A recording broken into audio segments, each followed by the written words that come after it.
Hey y'all, happy Sunday and welcome to this week's live Q&A session. This is the portion of the show where we allow YouTube to send out notifications that we're going live. If you're watching this live Q&A on replay, please scrub ahead until this graphic disappears and the actual show begins. If you're watching live and you have any comments or questions, please go ahead and put them in the live chat. But for now, grab a beverage, sit back, and relax while the countdown timer does its thing. Then we'll get started.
Hey, happy Sunday. Yeah, got it this time, Russ. Hope everybody's had a good weekend, having a good weekend, and hope everything is going well for folks. I know there's some a lot of natural disasters going on around the world and a few man-made disasters, and hopefully you're not being affected by those. And prayers and good thoughts going out to those who have been affected. Here in the States, we've had some serious tornado damage down south. Uh, Thankfully, not close enough to my buddy Steve with Harneal Media to have done any damage to him, but too close for comfort as far as I'm concerned. And while I'm talking about Steve, I want to mention that Steve is the sponsor of marklindsaycnc.com, my website. And this was not meant to be a segue, but since I'm talking about Steve, I might as well go ahead and put it out there that if you are thinking about developing a web store for your CNC business, there is no better way to do it than with a custom website site, and Steve can handle that and then some. He's here in the chat every Sunday. He is my only moderator. I'm proud to call him a friend, and he just is good at what he does. And I highly, highly endorse Harneal Media if you're thinking about a website. So enough of that. Um, so um, today is kind of a pickup day. And when I say pickup, I mean because um, a friend of the channel and friend of the show, man, I've met when he came down here to Oregon from the wilds of Alaska. Uh, he sent me a question the other day, and it was a good question. And he finally sent me a photo, which I don't have here on this computer, that kind of explained what he was trying to do. And it has to do with uh, he was doing kind of like a cribbage board setup where he had a little space for some cards and he wanted to put in a little finger pull. And he's using V-carve, so he can't create a 3D model to carve out that little finger pull to go into the pocket. And I told him about one way, and that he told me how that wouldn't really work for him because he didn't have the proper bit. So I'm going to show another way of getting the same thing done. But to really uh, more or less talk to set up the scene, basically, let's go ahead and get into Aspire while we're waiting for comments and questions to come in. And what I have here is the measurements aren't really all that important. I just kind of made up a quick little drawing. And so I've got a recess here that I want to pocket out. And then this line here represents the line I want this uh, to. I want this finger recess to follow this line. Now, the measurement of this line vector here is kind of important in that it has to be big enough for you to get your finger down in it. It also has to be long enough for the tool path that I'm going to use to actually perform that function. It's got to be able to go deep enough to where you can get your finger down in there and lift out the deck of cards that's going to be set in here. So this is the first way, Tom. I'll show you another way in just a minute. Um, this one involves the use of a specialized tool. Now I'm going to set up a pocket to pocket this out here. And this is just going to use a standard 1/4 inch end mill. I need to make that let's make that 3/8 of an inch deep, and I don't remember what that is off the top of my head. So 0.375. Okay. And I'm going to pocket that out. Let's just call it pocket. I'm not going to change any of my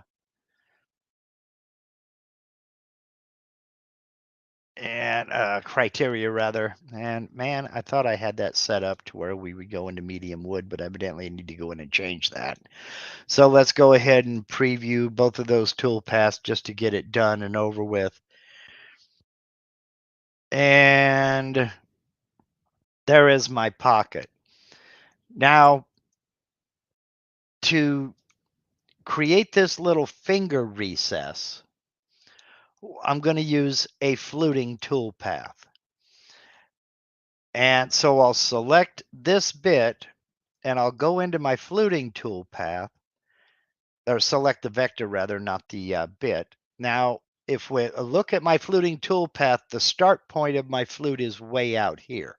And that's not going to work. I need this fluting tool path to start outside, work its way in.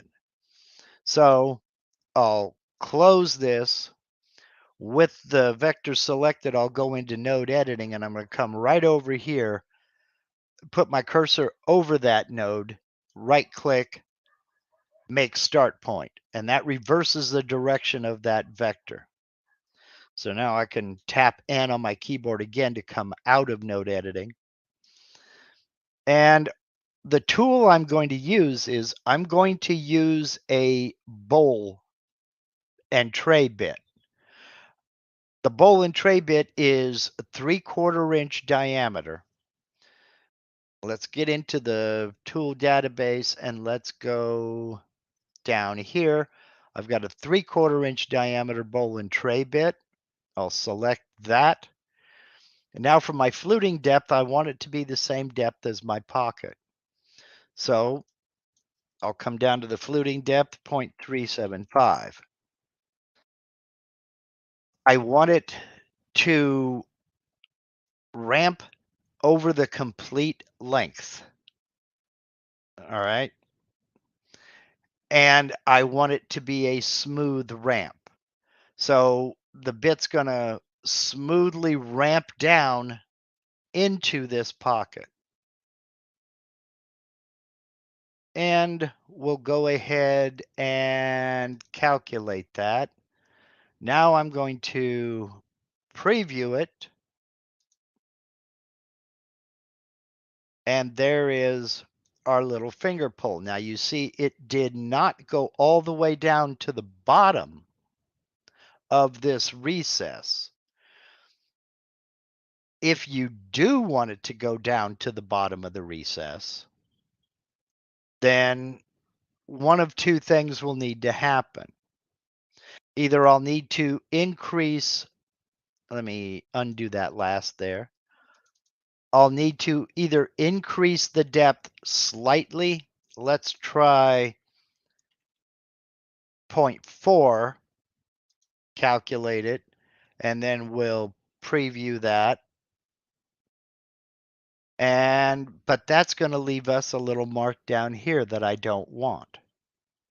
So let me undo that.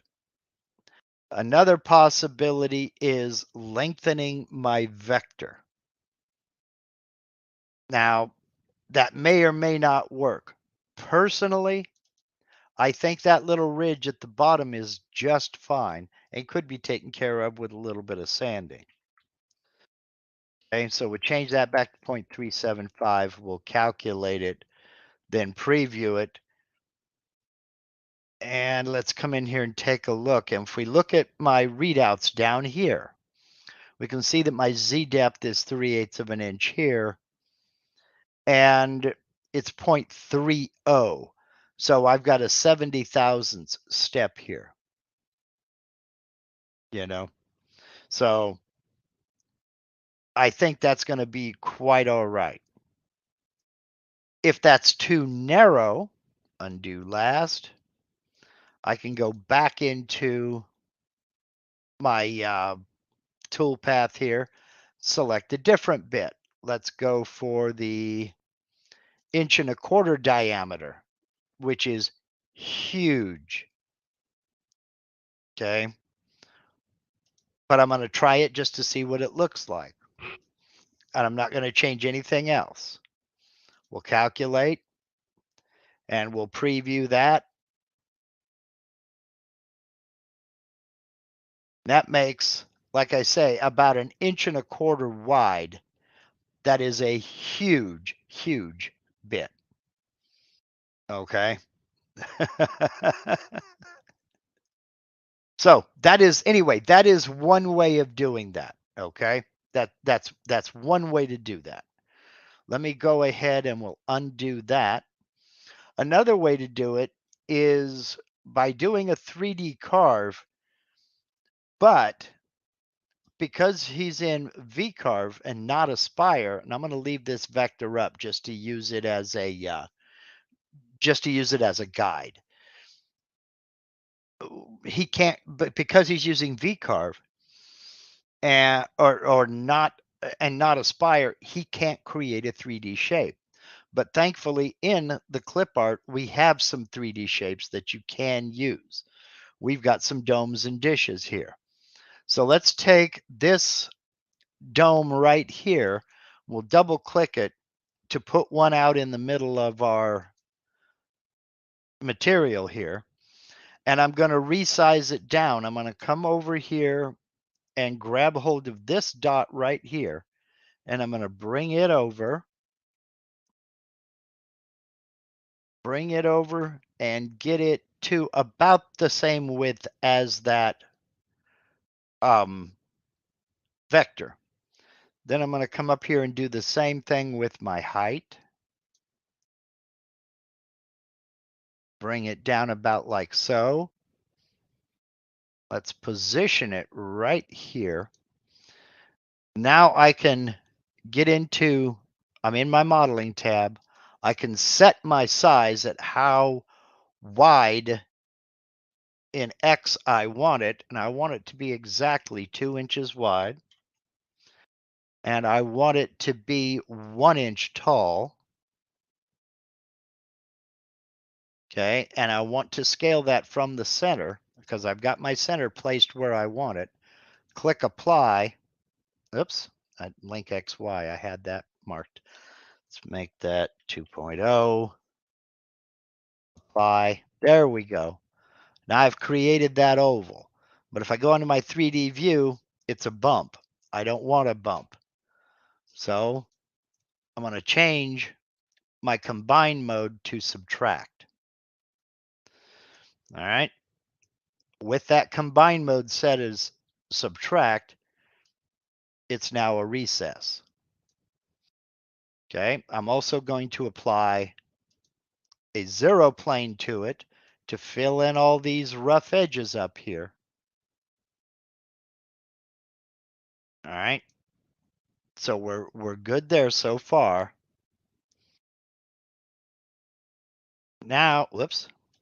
Come on, select the wrong one. I'm going to go into my properties and I want to make this 0.375. That's the depth I want that dish to carve. Okay. Now, if I look at my 3D view, I've got just a slight little hole here. I think maybe that is the wrong one to use. That's a little bit too steep, the wrong dish to use. So let me close this. And do you see what I'm talking about? How steep these sides are? I think that may be a little bit too much. But we'll go ahead and we'll preview it anyway. Come back over. Whoops, nope, I got one more step I got to take.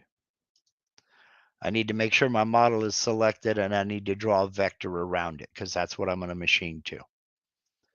Then come back over here, close this. I want to select that vector and I'm just going to go straight into a 3D finishing tool path. It's not a lot of detail. I can do this with a 1/4 inch ball nose, I think. No, I'm going to remove that and I'm going to select an 1/8" tapered ball nose to do this. Boom, there we go. Select. And I'm going to machine to the selected vector. We'll calculate it. I still think this was the wrong bit to take. Let me go back in here. Or not the wrong bit, the wrong bowl. I don't want any boundary offset. Recalculate that. Okay, so it's just going to carve that. Now we'll preview that one. And there we go. Now that may have turned out all right. That may have turned out okay. So there is the no, Shane, you don't really need to ask your question. I will get it. Okay, I will get that. Okay, I will go back up and get it. So there is a second method of getting that bowl shape there, that finger recess, without having to go out and buy a new bit, Tom. And it's entirely up to you. Now, let me close this. Let's take a look at the tool paths. And we can see here that with my settings, the fluting tool path will take about 6 seconds. The 3D finishing tool path will take a little under 2 minutes. So it becomes a question of what your time is worth to you. Now you just saw me do both of those, and it's going to take longer to pocket out the recess for the cards than it's going to take to run either the fluting tool path or the 3D finishing tool path. So it's up to you. Neither one of them is going to take very long at all. But those are a couple of ways of getting that little finger recess done without either by going out and buying a tool. And let's face it, buying a tool is never a bad thing. And just using what you have. So there is that. All right, let's go ahead and close that, go back into preview, and we'll reset the whole thing and turn off all of these tool paths. And I will come back over here and stop sharing. Okay, Tom says, I took the single line, made an array copy, and applied the fluting tool path to them. That's another option. Yes, you could make an arc or half of an oval and then create a array copy of vectors all the way around that arc and then flute each one. That's a lot of work. And you're probably going to have a lot of work when sanding as well. So, but hey, whatever way works for you, it's perfect. IL says, personally, I think it would be more usable if it would go deeper than the pocket bottom. True. I mean, and that's where we get into personal choice. I think so as well. But if you want it to be just slightly, the thing is, what you don't want to dig into that bottom where the cards are going to set. Not too far anyway. If you do it as kind of a design element that you want it to go underneath, so you can get your finger down there underneath and pull it out. The thing I didn't mention about this, yes, so that you actually pick up the cards and not push against them from the side.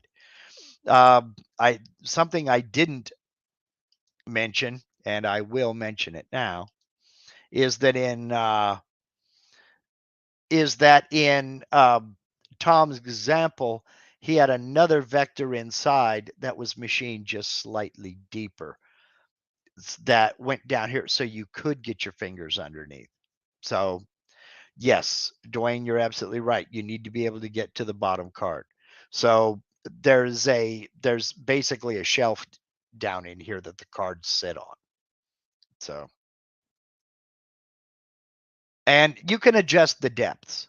I mean, the depth is okay, yes, for two cards. So two decks of cards, or are they slightly smaller or something like that?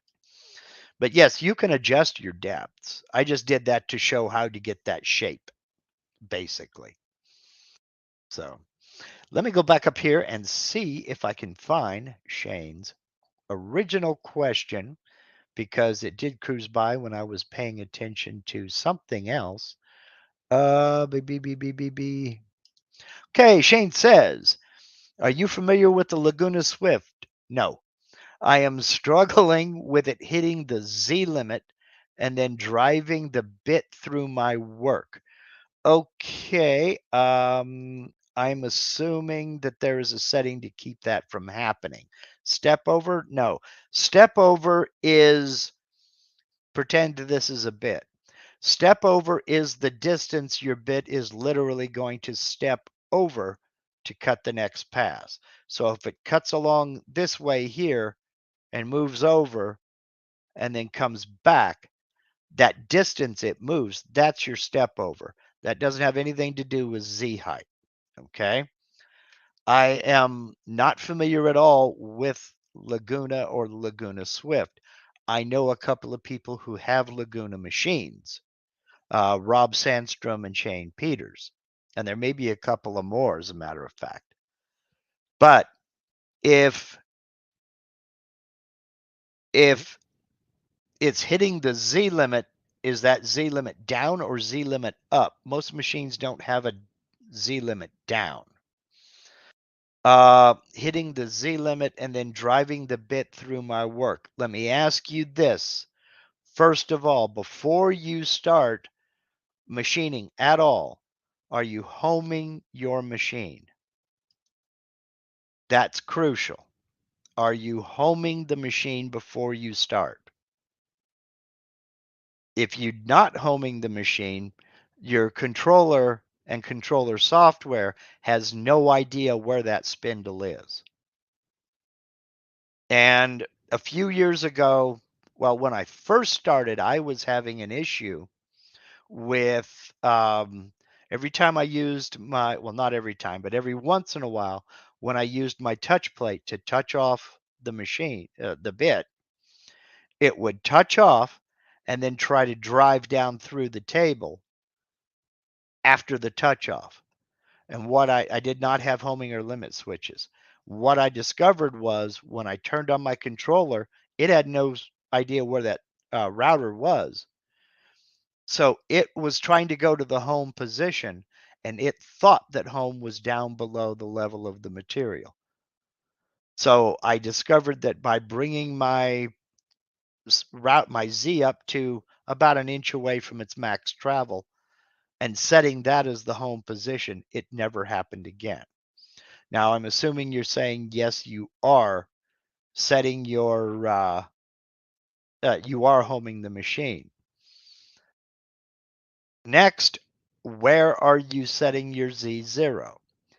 If you're setting your Z0 to the machine bed and you tell it to go to 0, it's going to try to go down through the material if that bit happens to be over the material. So uh, if you're setting for the material surface, it shouldn't drop all the way through. Next week, I'm going to do an introduction. Next week's video is going to be an introduction to setting to machine bed versus material surface. Okay, you are setting Z to the material surface. Then you may have an issue that you want to get a hold of Laguna and talk to their tech support folks on. Now, I have no idea. I believe Laguna uses the Rich Auto controller software. I'm not certain of that fact. Um, and I have never used Rich Auto at all. So I wouldn't know what I was looking at. You might want to go ahead and shoot an email to Laguna's tech support, explain the issue that you're having, explain what you're doing, and then explain the issue that you're having, because this may be machine specific. There may be a setting in there that you need to change. Okay. And I would only be guessing. They know your machine best. My first instinct is to always check the mechanical first. But in this case, there really isn't anything mechanically involved that would cause the issue that you're talking about. My first instinct is you may have a motor that needs to be reversed. It's going down when it should go up. That may not be the case. You may have a setting in there that's wrong, but I would, okay, you say their customer service has been fantastic. I would get a hold of them. Um, and that brings me to a point that I like to make. And that is on these more expensive machines like Laguna, Axiom, Legacy CNC, a percentage more than you would think, but a percentage of that price is in tech support and customer service. So use it. They know your machine best. I would only be guessing. If you're having any kind of an issue at all, reach out to them. That's their job. That's what they do. That's what they're there for, is to get you up and running. They want you happy so that you will refer other people to them. So let's see. I think when it hits the up Z, it resets to where it thinks home is, and that may be exactly what's happening. There may be a setting in there that is not correct. There may be more than one, but I would reach out to them and let you walk through it, and let them walk you through it. But be as detailed as you can in your description to them so they know where to start looking. Let them know what you have, how it's set up, the issue, and describe the issue that you're having in detail. So, okay, you're a shop teacher using this with kids, and you have taught me everything I know so far. I'm sorry. I'm just some guy in a shed, never been a teacher in my life. I just do this to try to help people avoid the problems I'm having and take advantage of that tech support. They should square you right away, especially if you're teaching kids.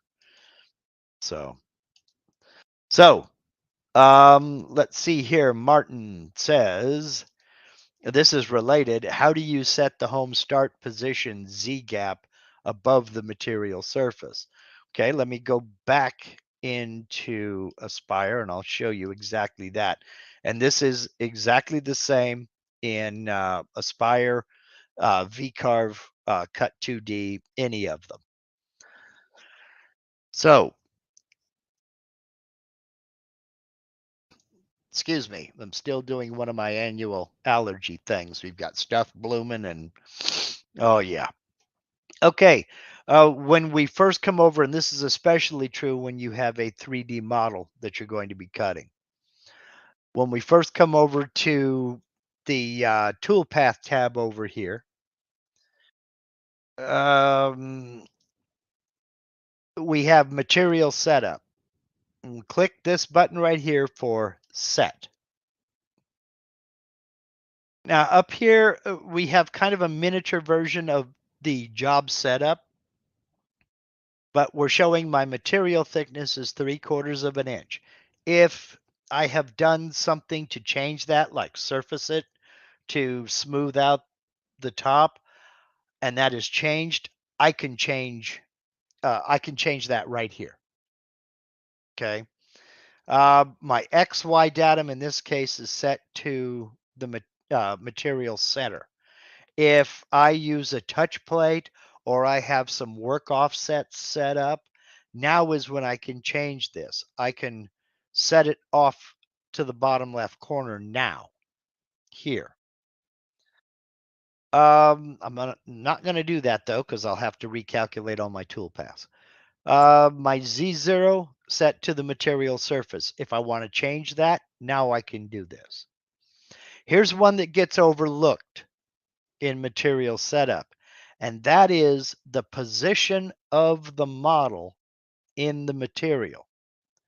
You can see this little diagram here that this lighter color represents where the model actually is. Okay? If I put a gap above that model, you'll see that that light color moves down within the thickness of the material. So for instance, uh, in my demonstration with this here, I could actually put a gap of, what did we decide that was, 70 thousandths? I could put a gap of 0.7, and now it's going to cut flush with this bottom. I could put in a gap of 0.08, and it will do exactly what you folks were talking about, in that it's going to carve it all the way in and be below the level of this pocket depth. So I can control where that model is within the thickness of the material. Okay, but that wasn't Martin's question. Martin's question was, where do we set safe Z? And let's go back to it here. How do you set the home start position Z gap above the material above the material surface? We set those right down here in this bottom two sections of material setup. And that is, Z1 is the clearance above the surface of the material. So if my material surface is here, that Z1 gap is how far above the surface is that bit going to be when it rapids or moves over the surface of the material when it's not actually cutting. So if it has to drill over here and comes up, it's going to lift up that Z1 distance before it moves to the next position where it's going to drill. This is that Z1, that is the rapid Z gap above the material. Okay? Z2 down here is the plunge gap. What that means is, surface of the material is here and my bit's up here. I just did a tool change.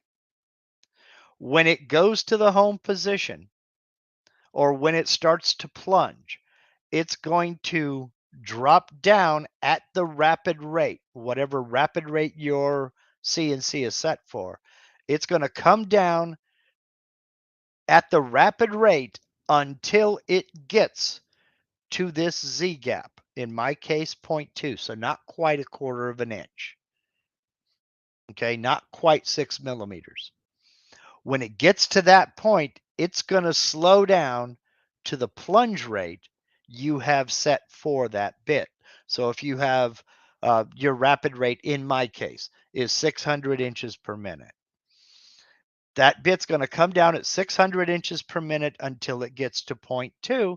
Then it's going to slow down to the 50 inches per minute I have set for my 1/4 inch end mill.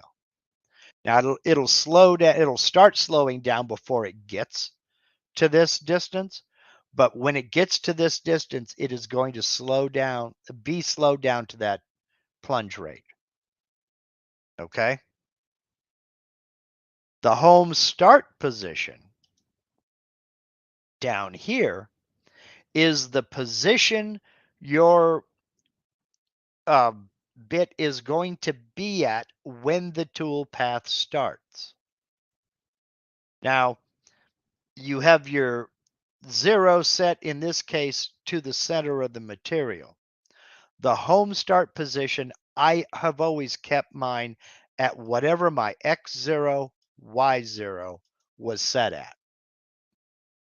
That's where it's going to go when it starts to cut the tool path and when it's finished cutting the tool path.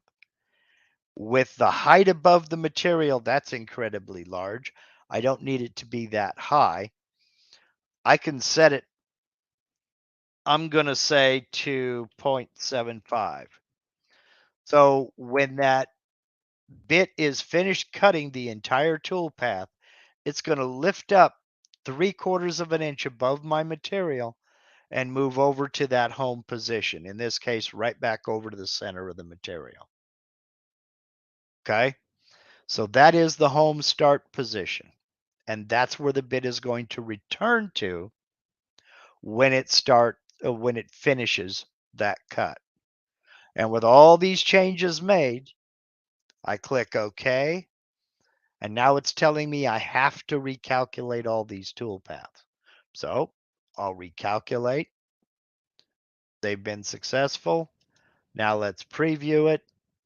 Preview all tool paths.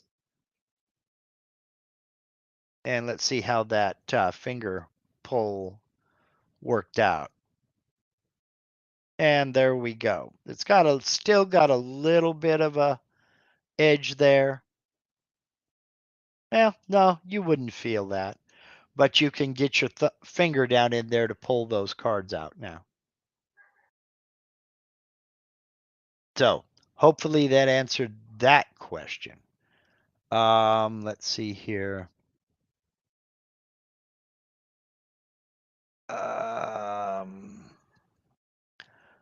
So if I set the clearance Z smaller, it shouldn't hit the limit switch. No, that doesn't have anything to do with, well, number one, where is your Z height set to? Over here in material setup. Where is that set up? Okay. Martin is saying this is what you may need to reduce.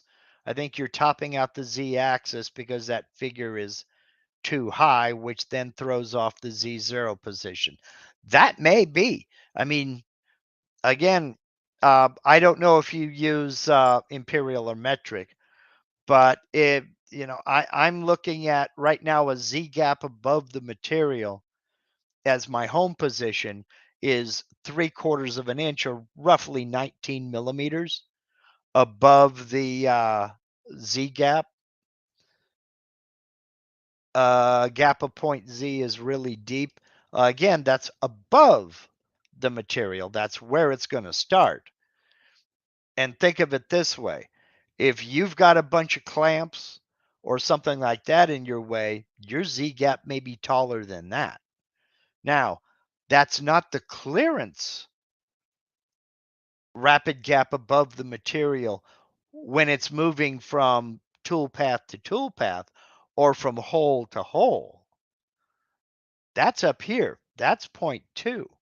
I've had that as low as a 1/16 of an inch. If I'm drilling a lot of holes, I don't need it to come out a 1/4 of an inch. And that's going to be dependent on what the project is and my clamping. If I have a bunch of clamps out here around the edge, I may want it to come up an inch before it goes to the next tool path so it doesn't run into a clamp.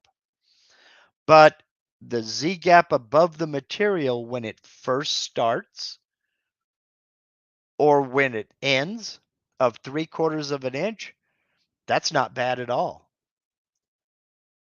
That's not really bad at all. So, and when it moves out to make that first cut, it's going to drop down to your Z1 clearance anyway. So it's going to start 3/4 of an inch above the material. Spindle's going to ramp up, and when it gets up to speed, it's going to drop down to this point too as it gets over to the first tool path it's going to cut, then plunge into the material. So having a Z gap of 0.75 isn't much at all. In fact, the default setting when I got my first copy of VCarve was 0.8. So that's not bad at all, actually. Okay, let's see here. Okay, Shane says that totally answers my question. Okay. Yeah, get into it and see what is that setting? And if it's like 6.5 inches, that may be it, you know.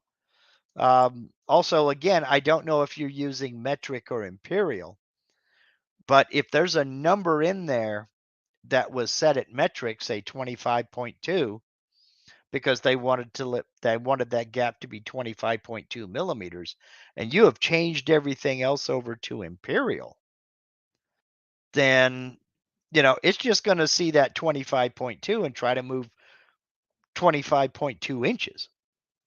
So let's see here. The default value for Z gap above material is quite high, Mark. And if you have a thick material, it's easy to top out the Z axis. That is true. That is something else to take into consideration. Is that what is the thickness of your material? Now, you may be able to get that right underneath the spindle just fine, but now you got to add how much of the tool is sticking out of the spindle, and you've got to add that Z gap. So you may have 6 inches of Z travel, but if your tool is sticking out of the spindle an inch, you now have 5 inches. Now you have a Z gap of 1/4 inch, you now have 4 3/4 inches. You're not going to get a 5-inch piece of material under there without a problem. So there's a lot of things to take into consideration there.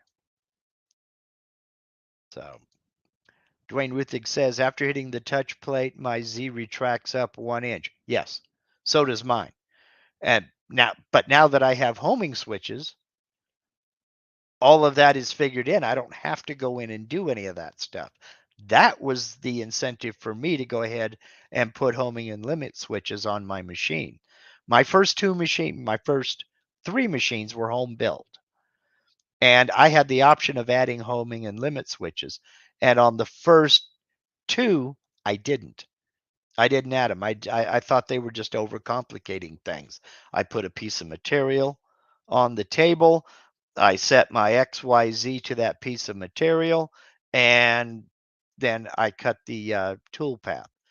Well, I found out that I was the one that was overcomplicating things, not setting up switches, because I push one button, home XYZ, and it does the rest. You know, so uh, and now I don't have any issues of the bit going in the wrong direction, trying to plunge through the table after touching off of the touch plate or anything like that. And then with setting up the 2 different work locations, as you'll see in next week's video, I mounted 2 pieces of MDF, did 2 3D carves, and the only thing that I did was moved from one work location to the other, set my Z0 to either the material surface or the machine bed, depending, and went on from there. I didn't have to get out the touch plate and set XY0 and all that other stuff. I just set Z0 and off I went. So, and it streamlined the work. It didn't overcomplicate things. In fact, it took me longer to tell you that than it did to run a couple of those tool paths. One of them was done in 34 seconds. So, okay. Want to thank Brooks Martin for mentioning something. I don't know if you guys are big fans of a YouTube woodworker who goes by Bourbon Moth. And Brooks mentioned this earlier, and he's absolutely right. And Brooks and I were on the same wavelength. Um, I believe it was yesterday morning he released that video, wasn't it, Brooks? If you have ever heard, um, if you've ever heard of the quote unquote urban myth that boiled linseed oil or linseed oil rags or something like that, um, can cause a fire due to spontaneous combustion. Do know it's not an urban myth. Now, I've never seen it personally, and, you know, knock on wood, I never do. But a friend of his back in Boston sent him a copy of a surveillance video where a friend of his, they had gone home for the night, and it was 11 o'clock at night or something like that, and a bunch of rags in a garbage bag caught fire in his shop. Well, thankfully somebody was close by and they got the fire put out. Uh, okay, from what I gather. Well, he had heard of this, and after seeing that video, he decided that he was going to do an experiment. Now, I'm not going to give you a synopsis of the video, but suffice it to say, he set up a situation where he had 18 possible fire locations, and 3 of those locations caught fire. Spontaneous combustion. One after about 6.5 hours, one after a little over 7 hours, one after about 11 hours. It was a very, very good video. A very good video. Well worth your time. And in fact, I've put a link to it down in the description of this video. Spontaneous combustion is a very real thing. Now, I know Rick French, who I don't see in the chat. I think he's doing something. He's a retired fire captain, and he can tell you that spontaneous combustion is a very real thing.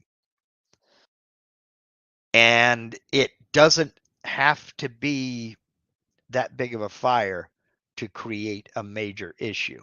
And like I said, the last fire was 11 hours in. And in fact, this was odd. He had 2 fires, and he had drugged them out when they caught. He drug them outside and hit them with the hose and what have you. Went outside a little bit later on and they had recombusted. They'd started again. So technically he had 4 fires and put them out. Of course, he was right there.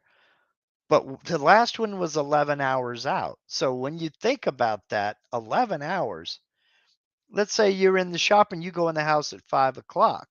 Well, that's 4 o'clock the next morning. You're sound asleep. The first one happened 6 hours, 6.5 hours after he started the experiment.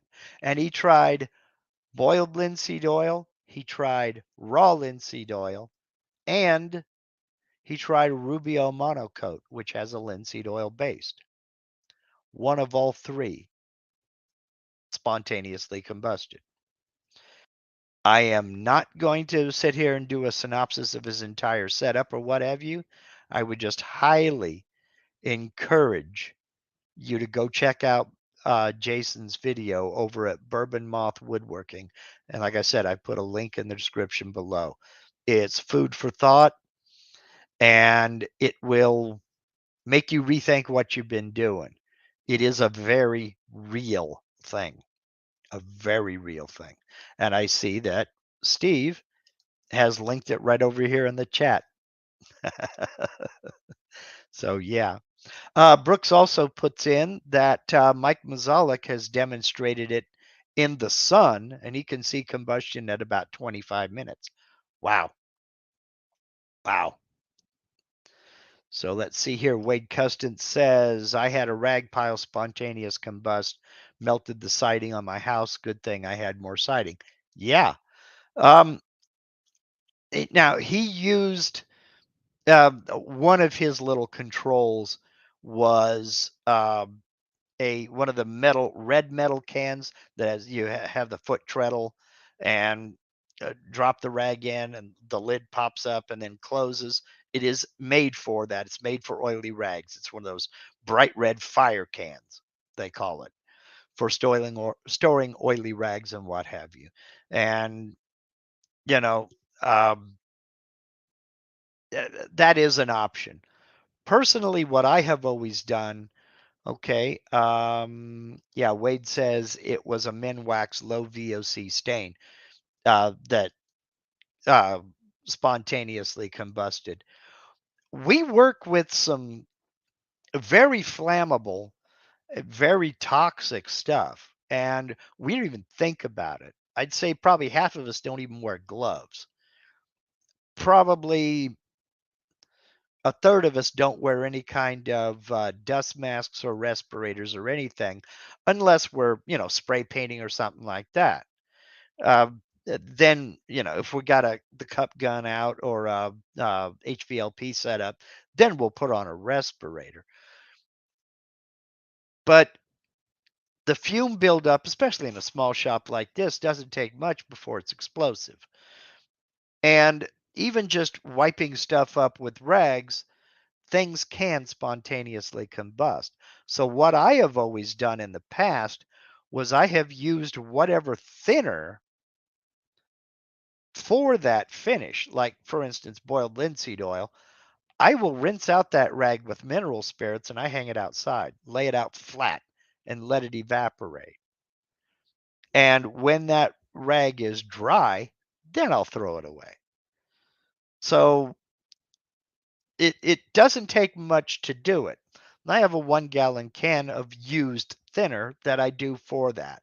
If I've wiped up paint or an enamel paint or something like that, rinse it out in that can, pour it back in that can and go.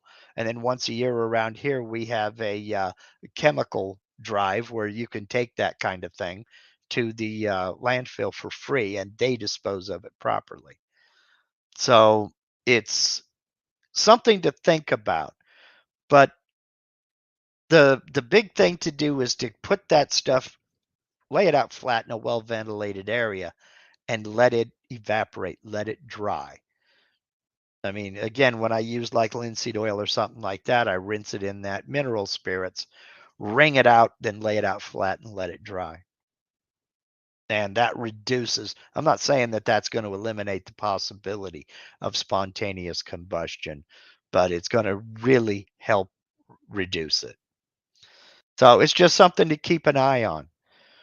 It's bad enough that we're working with stuff that's flammable and uh, toxic in a building full of wood. I mean, you can see the scraps here over my shoulder that I'm making panels out of to build to make cutting boards. So the fuel is here, but you know, uh, Brooks, my main reason for thinning is it cuts down on the amount of time it takes for that to dry and evaporate. So if I rinse out a rag in some mineral spirits, it's going to take about 2 hours for that to dry.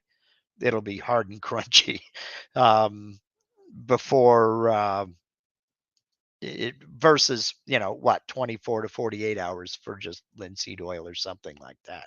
But I mean, even with stain, and lay them out. I got a gravel driveway, rinse it out in that thinner, lay it out, throw some gravel in the corners so it doesn't blow away in the wind. And the next morning I can walk up, pick it up, throw it in the garbage can, and it's just fine. I've never had an issue. But I'm cheap. I reuse rags all the time. So by the time they get to where they're stain rags, they have already been through so much stuff. It's not even funny. They're not usable for anything else. So I don't stain many of my projects, so I have no problem using a used rag for stain. So yeah, let me back up on that and say rags I've used for grease get used for grease, and that's it. So Tom wants to know, cutting pockets, climb or conventional? Yes, I've done both, and I've gotten great results out of both. Personally, I don't think when you're talking about pockets, I don't know that it matters really. Um, uh, every piece of material is a little bit different. Every piece of every toolpath that you're running is a little bit different. So, you know, it's it's six of one, half dozen of the other. I mean, a lot of people will tell you, well, you always get a better finish with climb. That's not been my experience. That's not been my experience. So, let's see, Matt Haas, awesome wood things. Is there such thing as a separate last pass on a pocket carve within VCarve desktop? Not within a pocket. Now, they don't have a separate last pass, but let me come over here and show you share screen because I already have a pocket toolpath calculated. We'll share this and we'll go over here into the pocket. Now, it's going to depend on which machining strategy you're using. Okay. If you're using the offset, it's just going to, you know, it's going to start in the middle and it's going to work its way out. If you're using raster, you'll see down here you have a profile pass. A raster, it's going to go back and forth or back and forth depending upon your raster angle. Let's see right here with a raster angle of 0, the bit's going to move side by side, moving over at whatever step over you have, and clear all that out. Then it's going to want to make a profile pass. Now, if you'll see it says no profile pass. The last, I don't know where all these bits came in, but last time I used no profile pass, I was surfacing a piece of material. There's no need for it to do a profile pass after it's already surfaced the material. So I turn off the profile pass. But you can set the profile pass to be cut first, or you can set it to be cut last. And there is value to both. It just depends on the tool path. For instance, if you're cutting this pocket here and you already have something else out here that's been cut, you may want to cut that profile first so you don't get a bunch of chip out after you've already carved that pocket. So there is your last pass for a pocket. And what that's going to do is if you set your profile pass last, it'll go through at whatever raster angle and it'll clear out that pocket. Then it'll come around and it'll do a final cleanup pass around the perimeter of the pocket. So there is that, and that's only available on the raster. If you use offset, it's not an option because of the way the tool path is cut. It's going to come around and do that cleanup pass last anyway, because it's going to start in the middle. So hope that answers that question. And then we have time for one last thing here, which was Gary N asking, wondering if you've had occasion to see the new Onefinity Mazo controller base CNC. No, I haven't. I believe, let's see, Hamilton Dilbeck just got a new Onefinity.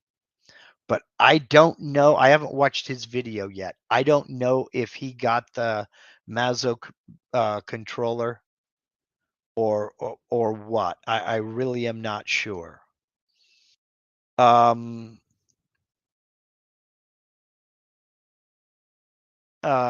Thompson wanting to know if Matt was talking about, is he talking about the last path on profile or bottom last path? Okay, I see. Yeah, that is something else. Let me go back over here. Matt, if you were talking about the bottom of the pocket, I've got my pocket selected. I'm in my tool path here. You can see it's going to cut this in 2 passes. You can edit those passes. See, it's going to make, I've got it going 3/8 of an inch. It's going to cut 3/16 of an inch per pass. Well, if I wanted to leave, let's say 0.030 here and set that as my last pass, I can just put a check mark here and enter 030, click apply, and you'll see I now have 3 passes. My first pass is going to cut 3/16 of an inch deep. My second pass is going to cut slightly, it's going to cut 0.1575 deep. And then it's going to leave that 30 thousandths of an inch to make that last pass. There are times where that will help you out a lot with a smoother pocket bottom.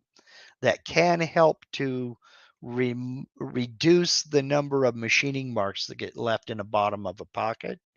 It won't 100% eliminate them, depending upon the geometry of the bit. Like if you have one of those fishtail bits, you're going to get machining marks. But setting that as a last pass depth, you can help eliminate a lot of machining marks. Now, I can also set the number of passes I want it to take down here. I can increase that to 3 or 4 passes. And if I decide that that's a little bit too much, I can drag that. Come on. No, I can set my depth right here. I thought used to be able to drag that, I thought. Guess not. I can set that pass depth right there. Let's go 0.20 and apply. So you see, I can change these pass depths so that they're not even. Why I do that, I don't know. Or to take off a thin amount of material on top, then hog out a lot in the middle, and then leave a final little thickness there. So yeah, you can control the bottom as well as the top, as well as your profile around the outside. So get in and play with it. There's a lot of stuff that can be customized. So, all right. So I guess we will go ahead and call the holy cow. I'm over an hour. I guess we'll go ahead and call that the end of this live stream. I've already hinted at it. Next week, I'll be introducing, by comparing and contrasting, setting Z0 to the material surface versus the machine bed. I already have the machine portion of the video recorded. I'm going to do a little bit in the software screen capture, not a lot. And then, so it's already well on its way to being done. I'm not going to go super in depth, but it will be enough for you to see the difference in how the two work. And as we progress, I'll get into the benefits, the pros and cons of both. But, or excuse me, in this video, I'll talk about the pros and cons of both. In the next video, I'll be, after that, in say, what is it, 3 weeks? Yes, 3 weeks. I will be showing you how to use those two different settings on one project, on the same project. So that'll be interesting. All right. I'm going to go ahead and wrap this up by saying thank you to everybody. Thank you for all your comments, your questions. Thank you for all the shares and the thumbs up and everything. Thank you for subscribing to the channel. And channel members, tomorrow we got a special one. Dwayne Ruthig is going to do a presentation on creating rotary axis projects. He's going to be showing us how he takes a pattern, wraps it around the axis, then machines it. And he's got 3 different techniques set up and ready to go, and I can't wait personally. So that's tomorrow for members only, 5:30 Pacific, 8:30 Eastern. You can go over to the community tab for the link. I'll see you then. If you'd like information on how to become a channel member, click the join button down there next to the subscribe button, and a panel will pop up and a video will play, tell you all about channel membership. And just one last comment here. Dan Neal says your comments last week about feeds and speeds was good. Thank you, sir. Increased my feed, resulted in bigger chips and a cooler bit. And that bit's going to last a heck of a lot longer than you would expect. Believe me. So I'm glad to hear it. I'm glad to hear that it worked for you, Dan. I saw your comment earlier. I just forgot to mark it. Sorry about that. Members, I'll see you tomorrow. Everyone else, see you next Sunday. And the rest of you, have a nice day. Get out in the shop. Go do, you still got a little bit of time. You still got a little bit of time. Get out there and get her done. Have a good one. Thanks, y'all.